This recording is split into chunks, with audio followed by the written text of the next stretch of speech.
ಅಣ್ಣಾ ಹಜಾರೆ ಬೆಂಬಲಿಸಿ India against corruption ನಡೆಸ್ತಾ ಇರೋ ಹೋರಾಟ 6ನೇ ದಿನಕ್ಕೆ ಕಾಲಿಟ್ಟಿದೆ. ಫ್ರೀಡಂ ಪಾರ್ಕ್ನಲ್ಲಿ ನಡೀತಾ ಇರೋ ಪ್ರತಿಭಟನೆಯಲ್ಲಿ ಪಾಲ್ಗೊಂಡಿರೋ ಕಾರ್ಯಕರ್ತರಲ್ಲಿ ಉತ್ಸಾಹ ಮಾತ್ರ ಕೊಂದಿಲ್ಲ. ಇವತ್ತು master Hirannaiah, Sai gold palace ಮಾಲೀಕ ಸರವಣ ಸಹ ಸಾಥ್ ನೀಡಿದ್ದಾರೆ. ವಿವಿಧ ಸಂಘಟನೆಗಳು, ವಿದ್ಯಾರ್ಥಿಗಳು, ಸ್ವಾತಂತ್ರ್ಯ ಹೋರಾಟಗಾರರು, ನಾಗರಿಕರು ಪ್ರತಿಭಟನೆಗೆ ಸಾಥ್ ನೀಡಿದ್ದಾರೆ.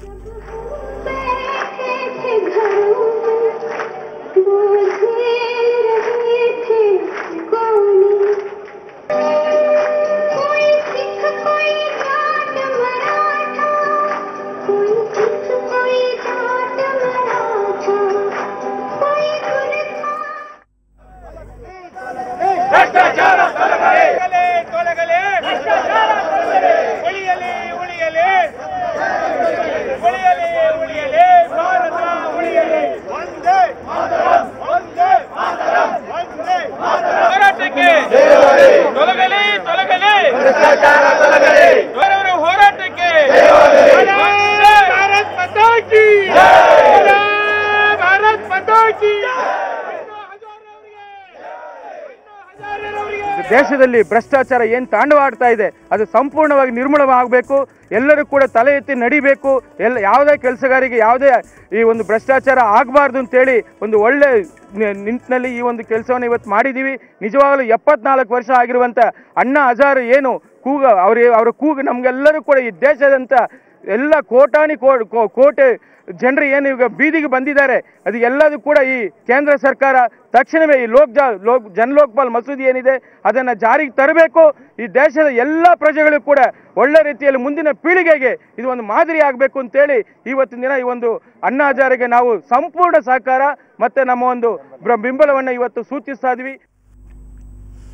ಈ ಬಗ್ಗೆ ಮತ್ತಷ್ಟು ಮಾಹಿತಿಯನ್ನು ಪಡೆಯೋಣ. ಫ್ರೀಡಂ ಪಾರ್ಕಿಂದ ನಮ್ಮ ಪ್ರತಿನಿಧಿ ರಕ್ಷಾ ಈಗ ನಮ್ಮ ಜೊತೆ ನೇರ ಸಂಪರ್ಕದಲ್ಲಿದ್ದಾರೆ. ರಕ್ಷಾ, ಸಾವಿರಾರು ಸಂಖ್ಯೆಯಲ್ಲಿ ಅಲ್ಲಿ ವಿದ್ಯಾರ್ಥಿಗಳಿಂದ ಹಿಡಿದು ಸ್ವಾತಂತ್ರ್ಯ ಹೋರಾಟಗಾರರಿಂದ ಹಿಡಿದು ಪ್ರತಿಯೊಬ್ಬರು ಫ್ರೀಡಂ ಪಾರ್ಕ್ಗೆ ಆಗಮಿಸ್ತಾ ಇದ್ದಾರೆ. ಇವತ್ತು ಹಿರಿಯ ರಂಗಕರ್ಮಿ ಹಿರಣ್ಣಯ್ಯ ಅವರು ಕೂಡ ಅಲ್ಲಿಗೆ ಆಗಮಿಸಿದ್ದಾರೆ. ಯಾವ ರೀತಿ ಉತ್ಸಾಹ ತುಂಬುತ್ತಿದ್ದಾರೆ ಅಲ್ಲಿ ನೆರೆದವರಲ್ಲಿ?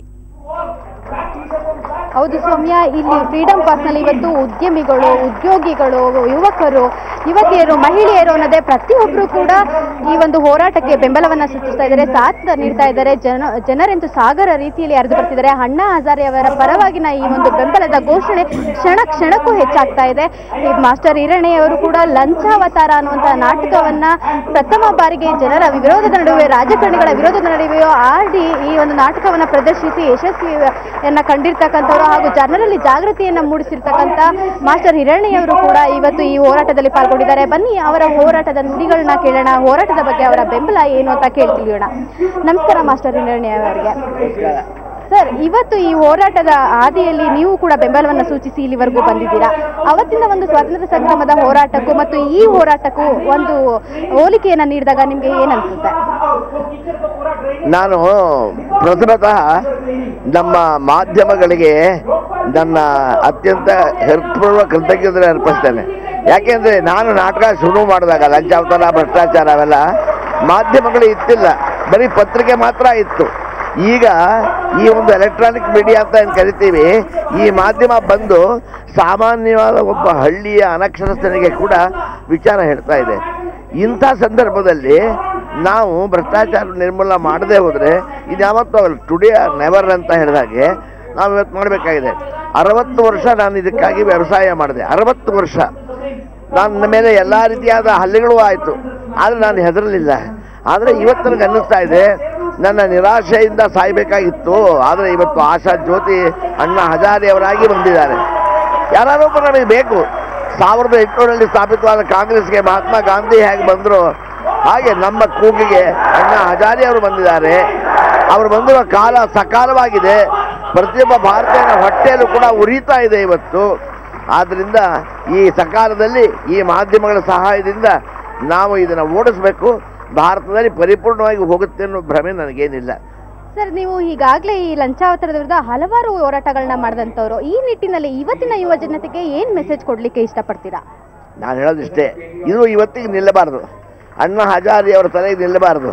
ಒಂದು ದಿನದ ಇದು ಕೃಷಿ ಅಲ್ಲ, ಇದು ಹೋಗೋವರೆಗೂ ಅಥವಾ ಕಡೆ ಪಕ್ಷ 90% ಕಮ್ಮಿ ಆಗೋವರೆಗೂ ಬಿಡಬಾರ್ದು. ನಾವು ಕೊಡುವವರಲ್ಲೂ ತಪ್ಪಿದೆ, ತಗೊಳ್ಳುವವರಲ್ಲೂ ತಪ್ಪಿದೆ.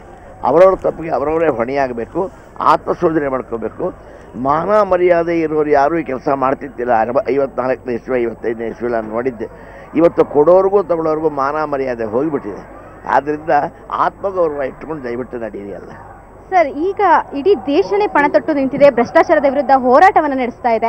ಅವತ್ತಿನ ದಿನ ಬ್ರಿಟಿಷರ ವಿರುದ್ಧ ಹೋರಾಟ ನಡೆಸಿದಾಗ ಆ ಒಂದು ಜಯ ನಮ್ದಾದಾಗ ನಿಮಗೆ ಸಿಕ್ಕಂತಹ ಅನುಭವ ಏನು? ಆ ಒಂದು ಅನುಭವ ಈ ಒಂದು ವಿಷಯದಲ್ಲೂ ಕೂಡ ಜನತೆಗೆ ಸಿಗುತ್ತೆ ಅಂತ ನಿಮ್ಮ ಅನಿಸಿಕೆ? ನೋಡಿ, ಬ್ರಿಟಿಷ್ನವರು ಹೊರಗಡೆಯಿಂದ ಬಂದವರು, ಅವ್ರನ್ನ ಓಡಿಸೋದು ನಮಗೆ ಸುಲಭವಾಯಿತು. ಯಾಕೆಂದ್ರೆ ಅಹಿಂಸಾ ಮಾರ್ಗದಲ್ಲಿ ನಮಗೆ ದಾರಿ ತೋರಿಸ್ಬಿಟ್ರು, ಗಾಂಧೀಜಿ ಓಡಿಸಿದ್ವಿ.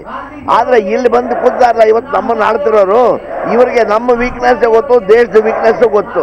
ಇವ್ರನ್ನ ಓಡಿಸೋದು ನಿಜವಾಗಿಯೂ ಕಷ್ಟ ಇದೆ. ಮೇಲಾಗಿ ಚೆನ್ನಾಗಿ ತಿಂದು ಪಳಗಿಬಿಟ್ಟಿದ್ದಾರೆ. ಅದರಿಂದ ಆವತ್ತು ನಮಗೆ ಆಗಸ್ಟ್ 15ನೇ ತಾರೀಕು ರಾತ್ರಿ 12 ಗಂಟೆ, 14ನೇ ತಾರೀಕು ರಾತ್ರಿ 12 ಗಂಟೆಯಲ್ಲಿ ಸ್ವರ್ಗ ಸಿಕ್ಕಿದಷ್ಟು ಆನಂದವಾಗಿತ್ತು. ಆದರೆ ಭ್ರಮ ನಿರಸನವಾಯಿತು. ಆದರೆ ಇವತ್ತು ನಿಜವಾದ ಸ್ವತಂತ್ರ ಬೇಕಾಗಿದೆ. ಈ ಭ್ರಷ್ಟಾಚಾರ ಕಮ್ಮಿ ಆದ ದಿನ ಅಂತೂ ನಮಗೆ ಅವತ್ತೇ ಯುಗಾದಿ, ಅವತ್ತೇ ರಂಜಾನು, ಅವತ್ತೇ ನಮಗೆ ಗುಡ್ ಫ್ರೈಡೇ ಎಲ್ಲ ಅವತ್ತೇ. ಓಕೆ ಸರ್, ಕೊನೆಯದಾಗಿ ಲಂಚಾವತಾರ ನಾಟಕದ ಒಂದು ಡೈಲಾಗ್ ನಿಮ್ಮ ಬಾಯಿಂದ ಈ ಸಂದರ್ಭದಲ್ಲಿ ಕೇಳಬೇಕು ಅಂತ. ನಾನು 40 ವರ್ಷದ ಕೆಳಗೆ ಒಂದು ಮಾತು ಹೇಳಿದ್ದೆ. ಅಯ್ಯೋ ಬಡ್ಡಿ ಮಕ್ಕಳ, ಇವತ್ತು ವಾಸಿಕೊಂಡ್ರು, ನಾಳೆ ಎಂಥ ಕಾಲ ಬರುತ್ತೆ ಅಂದರೆ, ನಾಳೆ ನಮಗೆ ಹುಟ್ಟಿದ ಮಕ್ಕಳನ್ನ ಪಬ್ಲಿಕ್ಕಲ್ಲಿ ಅಪ್ಪನಲ್ಲಿ ಅಂದರೆ ಎಷ್ಟು ಕೊಡ್ತೀಯಲ್ಲಿ ಅಂದರೆ ಅದು ಕೇಳ್ತಾವೆ ಕಣೋ. ಇವಾಗ ಸ್ವಿಚ್ ಹಾಕಿದ್ರೆ ಫ್ಯಾನ್ ತಿರುಗುತ್ತೆ, ನಾಳೆ ಸ್ವಿಚ್ ಹಾಕಿ ಫ್ಯಾನ್ ಮೇಲೆ 20 ರೂಪಾಯಿ ಇಟ್ಟರೆ ತಿರುಗೋದು, ಆ ಕಾಲ ಬರುತ್ತೆ ಅಂತ ನಾನು ಹೇಳ್ತಾ ಇದ್ದೆ. ಇವತ್ತು ಆ ಕಾಲ ಬಂದಿದೆ. ಓಕೆ ವೀಕ್ಷಕರೇ, ಕೇಳಿದ್ರಲ್ಲ, ಸೌಮ್ಯ ನೀವು ಕೇಳ್ತಾ ಇರ್ಬೋದು. ಹಿರಣ್ಣಯ್ಯ ಅವರು ಹೇಳ್ತಾ ಇದ್ದಾರೆ, ಈ ನನ್ನ ಕನಸು ನನಸಾಗುತ್ತೆ ಅನ್ನೋ ಒಂದು ಆಶಾಭಾವನವನ್ನು ಅಣ್ಣಾ ಹಜಾರೆ ಅವರು ಮೂಡಿಸಿದ್ದಾರೆ ಅಂತ. ಒಟ್ಟಿನಲ್ಲಿ ಇವತ್ತಿನ ಅಣ್ಣಾ ಹಜಾರೆ ಅವರ ಈ ಒಂದು ಫ್ರೀಡಂ ಪಾರ್ಕ್ನಲ್ಲಿ ನಡೆಯುವ ಹೋರಾಟಕ್ಕೆ ಹಿರಣ್ಯ ಅವರು ಒಂದು ಸ್ಫೂರ್ತಿಯಾಗಿ ಬಂದಿದ್ದಾರೆ ಇಲ್ಲಿ ನರ್ತಕರ ಜನಕ್ಕೆ, ಅಂದರೆ ತಪ್ಪಾಗ್ಲಾರ್ದು. ಖಂಡಿತವಾಗ್ಲೂ ರಕ್ಷಾ, ಧನ್ಯವಾದ.